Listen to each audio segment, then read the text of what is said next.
Hi, and welcome to Lake Catholic. We're broadcasting today from our Global Learning Hub. We wanted to provide some follow-up to the reopening plan that we had distributed to everybody. If you haven't seen it yet, please do check your email. We also provided a link in there, and there were a fair amount of questions. And what we wanted to do today was to provide some answers to those questions and a little more clarity even as we continue to work our way through this. It is a very fluid situation. My name is Mark Crowley. I'm president here at Lake Catholic. I'm joined today by Mr. Charlie Fuller, who is our principal, Mrs. Kelly Turner, who is the Dean of Academics, and behind the scenes is Dr. Richard Smith, who is our Director of Innovation and Technology. Excuse me, Rich. Also joined here over this shoulder is Kelly Stanger, my neighbor, who was part of the state championship team for volleyball in 2010. And over this shoulder is Will Valentine, who's now a member of the Secret Service, protecting the president and the vice president. And then one person over is Dr. Erica Druzina. All three of them are the class of 2011 with my youngest son, Michael. So it's good to see them joining us here today as we talk about reopening the school. What we wanted to talk about was just the plan and then some of the specifics about the educational and social distancing aspects.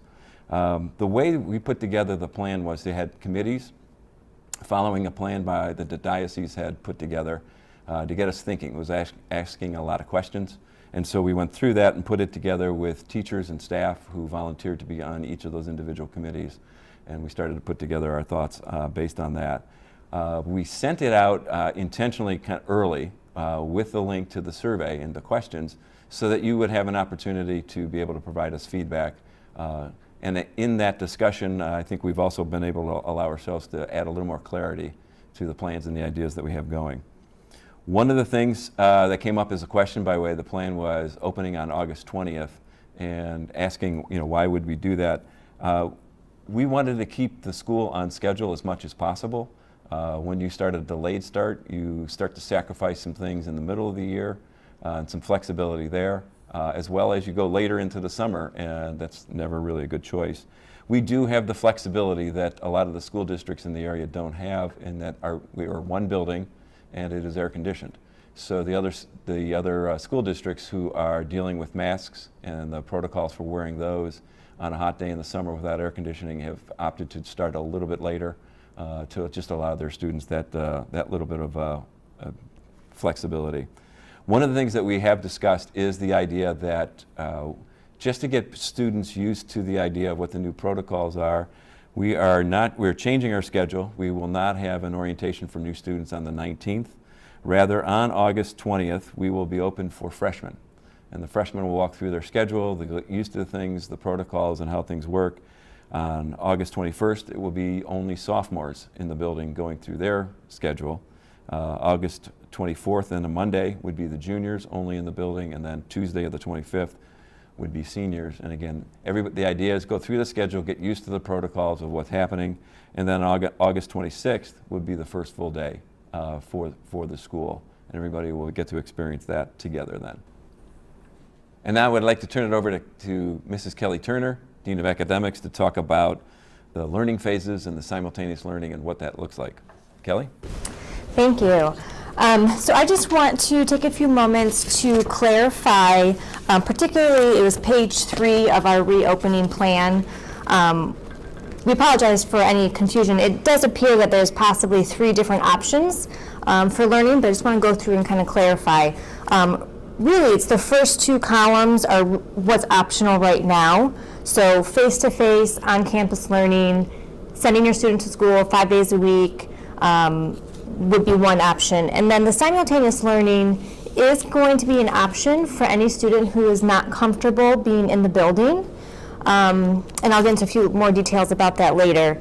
And then the third column, this digital learning, that would be in the event that we are forced to close or make that decision, and that every student would be at home learning virtually.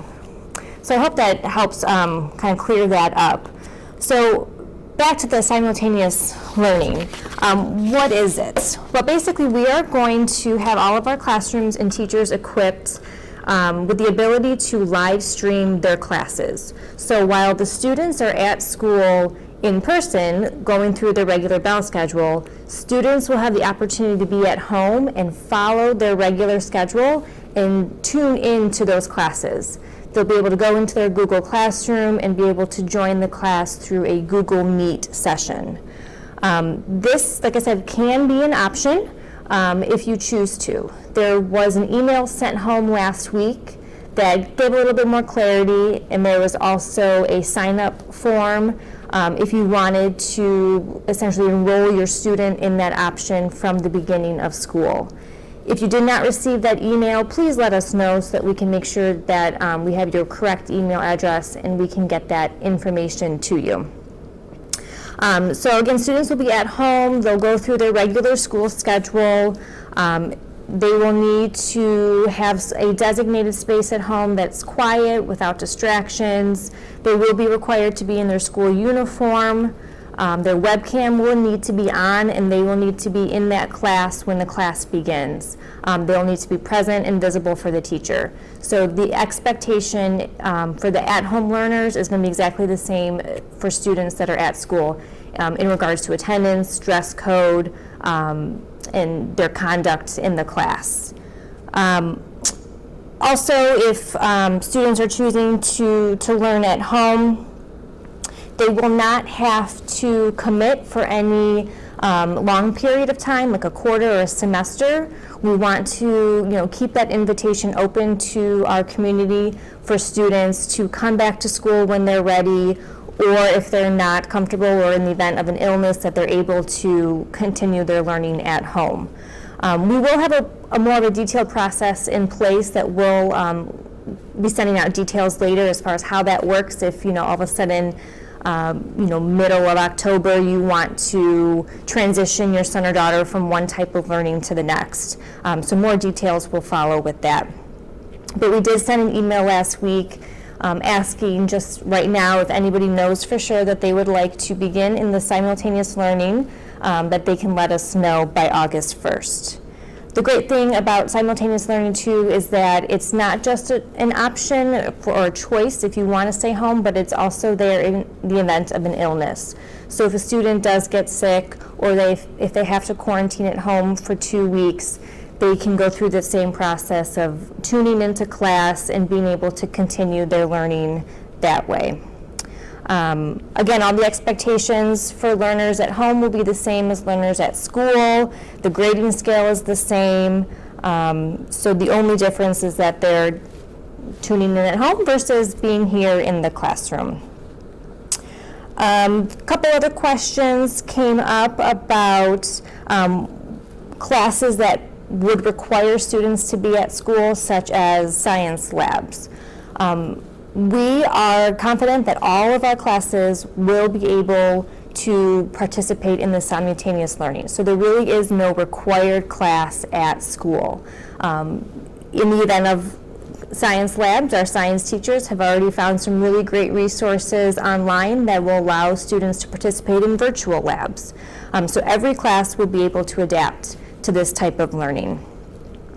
And another question came up: can students participate in extracurricular activities and sports if they are learning at home? And the answer is yes. We will welcome students to continue their extracurricular activities, of course, as long as they are healthy, they're not sick, and they're not in quarantine. So as long as they're following all of those guidelines, we will welcome them to continue those activities. Again, more details will come out about simultaneous learning. All of this will be in print, but just wanted to kind of clarify for you. There was a lot of questions about choosing one of these options. All right, so I hope that helped answer some questions, and I will now turn it over to Principal Mr. Charlie Fuller. All right, hello Lake Catholic community. It's good to see you again. And we are really looking forward to actually seeing you in person here in school in less than a month. It seems hard to believe, thinking back, that we're actually almost at this point, but thank goodness that we are. We miss you guys, and we really can't wait to see you.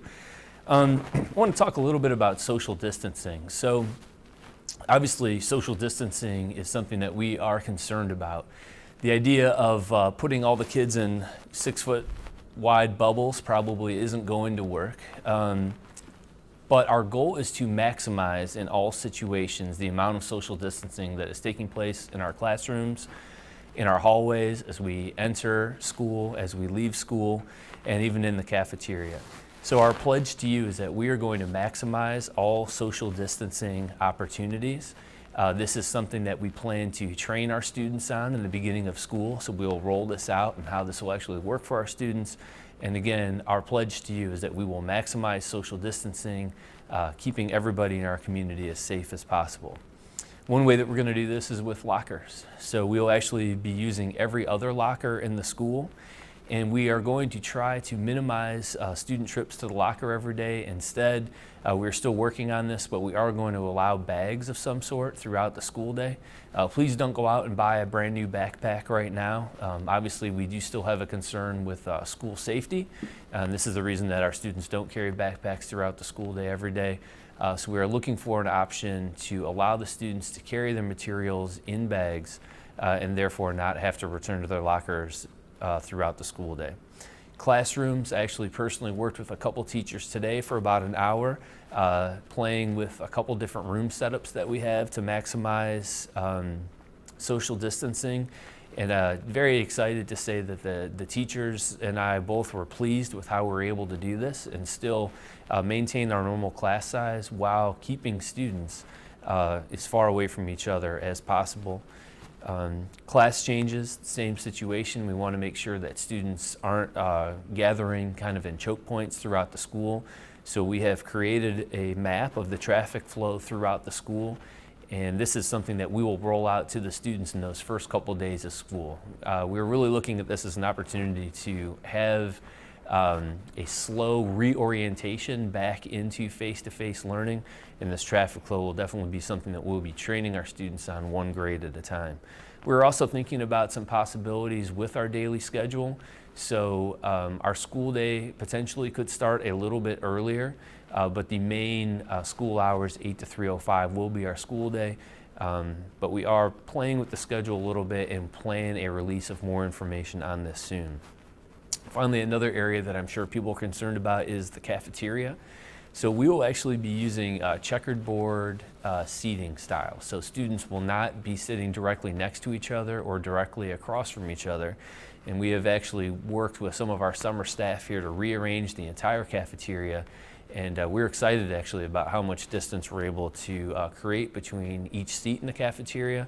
And students, unfortunately for them, will not have a choice to sit right next to their friend, but instead I think this checkerboard style will still enable them to have a nice lunch period, interact with their friends, but also be at a safe distance.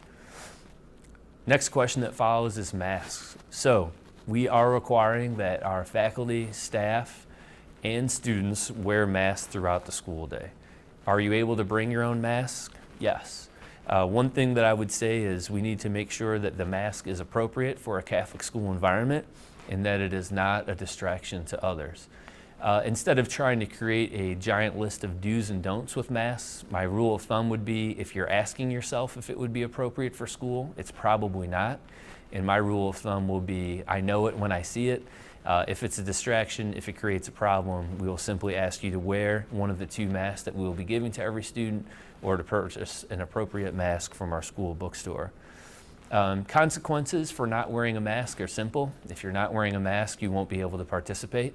So we will remove you from the population. And if you want to continue for that day, you'll either have to purchase a mask, put on your provided mask that was given to you by the school, or a parent will have to bring you a mask. What if the mask mandate goes away? With everything changing in this situation, we want to be able to evolve with the times. So I don't want to say definitively yes or no, we will change or won't change. But what I will tell you is that we want to use guidance from the Cleveland Clinic, considering that we are a Cleveland Clinic banner school, university hospitals, the CDC, and also the Lake County General Health District. So we'll be working with all of these organizations to make sure that we are making policies that are based in research, based in science, and make the most sense for our community safety. We will be working on and still working on mask breaks throughout the day. We do understand that wearing a mask all day provides somewhat of a challenge for the students, and so this is something that we will do responsibly and logically throughout the day. So what happens if your student is exhibiting COVID symptoms? So the nice thing about this is we have actually come up with a very detailed flow chart that basically hits 4 main points. What if a student exhibits symptoms? What if there's suspected exposure? What if there's confirmed exposure? And what if we have a positive test? With kind of a softer reopening of activities this year through athletics and through some camps that we've had on campus, we've had some practical experience in working through some of these processes, and we will actually publish this flow chart in the near future for our community to see. But please just know that we do have a plan in place. It's a detailed plan, and it is a plan that is in line with our partnership with the Lake County General Health District. At this point, I'd like to invite President Mark Crowley back to the seat, as he has a couple other things he'd like to discuss with you. Thank you, Charlie. And speaking of, working with some of the authorities in the area, one of the questions that we did get is, if the school or if the Lake or Geauga County or Cuyahoga County is red, is that influence whether we choose to stay open or not? And the reality is, it is not a requirement. It is a guide of just kind of identifying what the situation is in each of the counties, and our intent is to remain open regardless of the color coding. Obviously, if someone tells us otherwise, such as the governor, we will do that. But if you see red for any of our counties, it does not mean that we'll change our plan to be here in person on a day-to-day basis. The decision to close the school, if it's not our own, is really on a number of factors, and essentially it gets back to the quality of the educational experience for our students.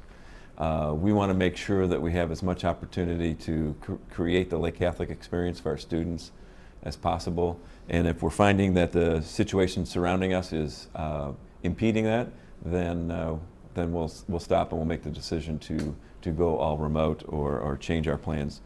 I would say this is a great opportunity to give a shout out. Our ability to consider the options that Mrs. Turner laid out for you really comes from our predecessors who started the Chromebook initiative several years ago. I think it's been very helpful when we went out in March. Dr. Smith, I think, got us set up and running and conducted kind of help desk kind of tutoring things for our teachers on an ongoing basis. And I think third, our faculty just took to the idea of remote learning with a passion. And over the summer, they have continued to do some work where it would get even better. So to the extent we have the need to go in any capacity to a student remote, our faculty are primed and ready to go. So thanks to them for helping make this all possible for us. One of the things you see on the cover of the plan that we had laid out was just the kind of 3 words or 3 phrases: praying together, learning together, being together. It really is our motivation. We've seen hashtags out there about I want a season. Well, we want a school year, and we want those things to happen, to be able to pray together, to be able to learn together, to be together. And so it's a reminder to our students and to our families that we do want to see you wearing the masks. It is the one way that you can help kind of limit the spread. Another that's very important is the hygiene. Just washing your hands. It may not be something you're always thinking about, but it really does go a long way to help in general for the flu season, but in particular for COVID-19. And obviously keep your distance when you can as much as possible. I think if we're doing those things, it makes the school year possible. It makes it possible to be in person the way we want to see and to have as much of the Lake Catholic experience as possible.